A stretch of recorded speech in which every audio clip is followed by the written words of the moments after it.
はい、こんにちは。雪組と申します。今回もテストサーバーで動画を作ってきたので、LAN の性能や使用感について解説をしたいと思います。炎パーティーの皆さん、おめでとうございます。やっと胸を張って強いって言えるキャラが来ました。まず LAN の評価を最初に述べておくと、めちゃくちゃ強いけど懸念事項がありという評価です。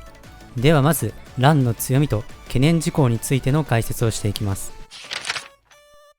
まずサボテンを90秒殴った時のダメージがこちら 263.3M。 これはかなり強いですね。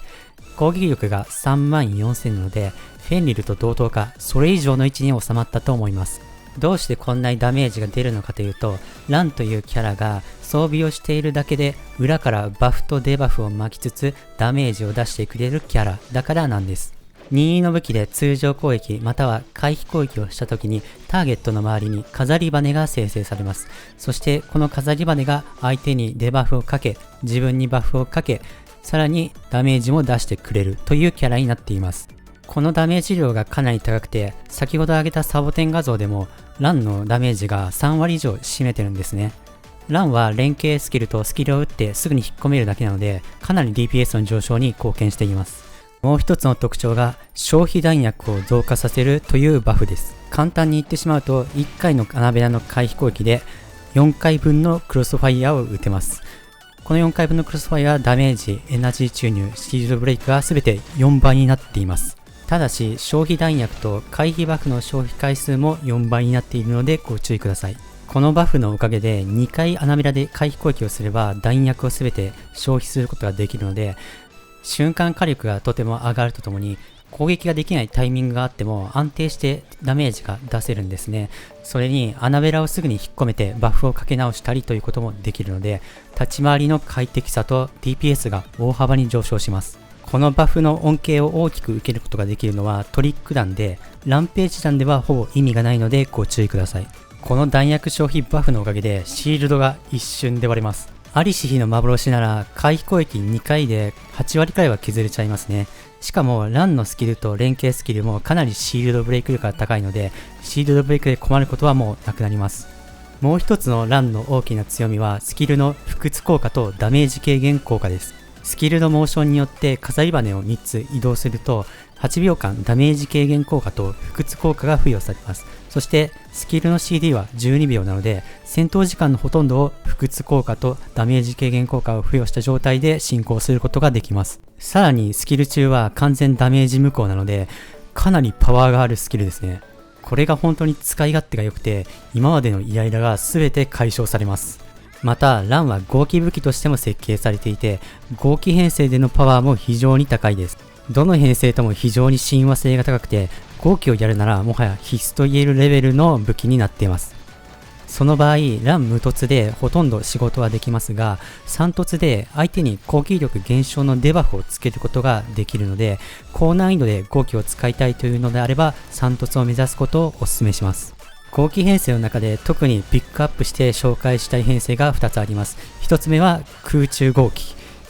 合気編成でランを編成していると、任意の武器スキルを使用した際に相手を挑発することができます。さらにランの飾り羽が勝手にダメージを出してタゲを取ってくれるので、空中にいてもかなりタゲの維持がしやすくなると思います。さらに相性のいい点が、ランのスキルは使った後に元いた位置に戻るので空中に戻ってこれるんですよね。なのでかなり立ち回りがしやすくなるんじゃないかなと思います。もう一つの編成はフェンリルをかませていくパターンです。ランの被ダメージ減少効果とフェンリルの被ダメージ減少効果と回復を合わせることによりバチクソに硬くなります。フェンリルにクローディアボイションを入れるとランのスキル一生回せて宇宙が起きます。このようにね、合気編成で大活躍するんですが、不屈とダメージ軽減の効果目当てに恩恵編成で使っていくのもかなりいいと思います。次に冒頭でお話しした懸念事項について解説します。これは将来実装されるキャラに起因するもので、将来的にフィオナという強強キャラが実装されて全人類そのキャラを編成に入れることになると思われます。それで問題なのはそのキャラが恩恵武器という点です。ランは合気武器なので、ランとフィオナを一緒に編成すると均衡共鳴になってしまうんですね。均衡共鳴の何が問題かっていうと、強行だとマルチプレイでは最終ダメージに 50% のバフがつくんですけど、均衡だとマルチプレイだと 25% のバフしかつかないんですね。なのでフィオナが来て均衡状態の編成が最適になった場合、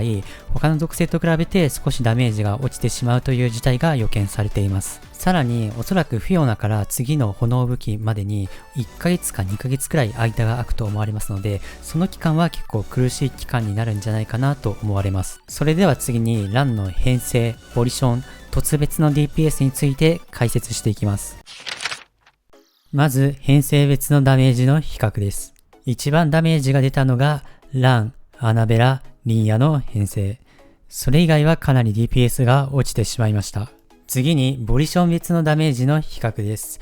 ラン、アナベラ、リンヤ編成が飛び抜けてダメージが出ていて、それ以外はかなり DPS が落ちてしまいました。どのボリションを抜いてもかなりダメージが落ちてしまうので、コストパフォーマンスの良い編成を組むのが難しいです。今までの炎ボリションを持っていて、フェンリル2セットも持っているなら、リンヤ、アナベラ、ラビー2セット、フェンリル2セットはかなり優秀だと思います。フェンリルボリションがなければ、リンヤ、アナベラ、ラビー、もしくはアナベラ、セミ白またはセミ黒、リンヤ編成が妥協編成の候補として上がりますが、DPS はかなり落ちてしまいます。やはり将来的にリンヤが編成から抜ける可能性が高いということも踏まえて、ランボリションを引いておいた方がいいように思われます。今から炎ボリションを引くという方もダメージ貢献度の高いランボリション優先でいいと思います。次にセミ黒セミ白の実戦での比較です。セミ黒とセミ白はほぼ同じパフォーマンスですが、アナベラボリションよりはパフォーマンスが落ちてしまいました。また、ランボリションを抜いてしまうと大幅にパフォーマンスが落ちてしまうという結果も見て取れました。続いて、各突の DPS です。1突すると DPS が 19.8% 上昇してスキル回しも変わるので最低限1突は欲しいです。また3突以上の DPS 上昇がかなり低くて DPS 的には1突で十分だと思います。しかし3突すると攻撃力減少のデバフを相手につけられるのと戦闘開始時初回の飾り前生成を3つ生成できるスキルを得ることができてかなり快適になるので3突はかなりおすすめです。3突したらもうボリションに行ってもいいと思います。またアナベラも突の恩恵が低く DPS 的には無突で十分だと思います。しかし3突で回復効果を得ることができるので3突がかなりおすすめとなっています。まとめると最適編成はラン、アナベラ、リンヤ。ボリションのコスパの良い編成はリンヤ、アナベラ、ラビー。ボリションはランを優先。おすすめの凸は最低限ラン星1、アナベラ星0。コスパの良い編成はラン星3、アナベラ星3。それでは次にランのスキル回しについて見ていきましょう。まず最初はラン、アナベラ、リンヤの編成。特性はアナベラ特性を使っています。動きとしては連携ゲージを2本貯めるまでアナベラの回避攻撃をします。その後、リンヤ、ランという順番で連携スキルを全て打ちつつバフをかけ直していきます。アナベラのスキル CD 待ちの間はアナベラの通常攻撃を打っていきます。この順番にしている理由はランのスキルの着弾が少し遅いのでランのスキルを打った後にすぐアナベラに持ち帰ることによってアナベラのボリションのバフをランのスキルダメージに乗せることができます。またランのスキルを使った後は飾り羽が5秒間高速回転して飾り羽のダメージが上がります。それも合わせてアナベラのボリションのバフを乗せるためランのスキルを打った後アナベラに持ち帰るというルーティンにしています。持ち帰るタイミングはランのスキルを使用後3つ目の飾り羽を通り過ぎた瞬間に持ち帰れば大丈夫です。続いてはラン、リンやラビーの編成。基本ラビーの通常攻撃を打っていって連携ゲージが 1.9 ゲージほど溜まったらランの連携、ランのスキルと打っていってリンヤの連携スキルをキャンセルしつつリンヤのスキル、そしてまたラビーに戻ってきます。今回ランのスキルを先に打っている理由はランのスキルを後にしてしまうとリンヤのスキル CD がうまく回らないのでこの形にしました。続いてはラン、アナベラ、クローディアの編成です。アナベラで連携ゲージが2本溜まるまで打った後クローディア、ランとスキルを回していきます。クローディアに持ち帰った際にスキルの CD が3秒以上残っているのであればクローディアのスキルは使わずにランに持ち帰って大丈夫です。続いてはラン、ラビー、クローディア。ラビーで通常攻撃を連携ゲージが2本溜まるまで打った後にクローディやランと持ち替えていきます。ラビーのスキルを打つ際は近すぎると火花がうまく反射できないので回避で少し距離を取りましょう。続いてはラン、アナベラ、ラビーの炎染めパーティーです。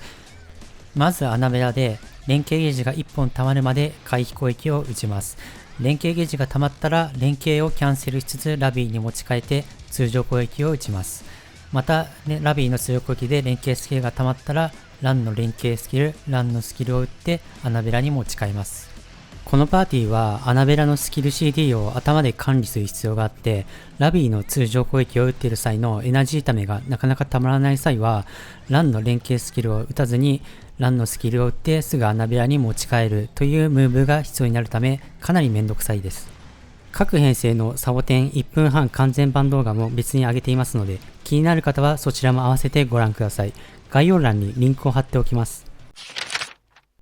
最後にランについての総評をもう一度述べておきます。ランは合気パーティーの要として、また炎パーティーの救世主として十二分に活躍できるキャラクターとなっています。低い凸でも十二分に活躍できるので、ぜひ皆さんも弾いていただいて、その強さを実感していただけたらと思います。また、ランのことをもっと知りたいという方は、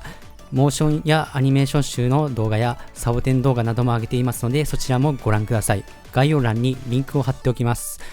また、チャンネル登録、高評価も合わせてよろしくお願いいたします。ということで、また次の動画でお会いしましょう。バイバイ。